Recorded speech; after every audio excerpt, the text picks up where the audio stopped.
Tesla CEO Elon Musk America ప్రభుత్వంలో department of government efficiency శాఖ dose నుంచి వైదొలుగుతున్నట్లు ప్రకటించారు. ప్రభుత్వంలో వృధా ఖర్చులు తగ్గించే డోజ్కు నేతృత్వం వహించే అవకాశం ఇచ్చిన అధ్యక్షుడు డొనాల్డ్ ట్రంప్నకు మస్క్ ధన్యవాదాలు తెలిపారు.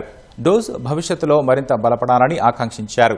ఎవరికి వరుసగా 130 రోజులకు మించి ప్రత్యేక ప్రభుత్వ ఉద్యోగి హోదా ఇవ్వకూడదన్న అమెరికా చట్టం ప్రకారం మే 30తో డోజ్ అధిపతిగా మస్క్ గడువు పూర్తి కానుంది.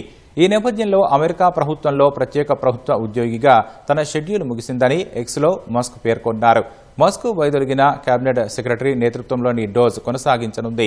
వృధా ఖర్చుల్ని అరికట్టేందుకు డోజ్ విభాగాధిపతిగా వేలాది మంది ఫెడరల్ ఉద్యోగులను తొలగించారని సూచించిన మస్క్పై గతంలో తీవ్ర విమర్శలు వచ్చాయి. ఆయన సంస్థ ఉత్పత్తులను ప్రజలు బాయ్కాట్ చేయగా టెస్లా కార్ల అమ్మకాలు తగ్గినా మస్క్ పట్టించుకోలేదు. అయితే ట్రంప్ ప్రభుత్వం తీసుకొచ్చిన ఓ బిల్లునకు వ్యతిరేకంగా మస్క్ తొలిసారి తన స్వరాన్ని వినిపించారు.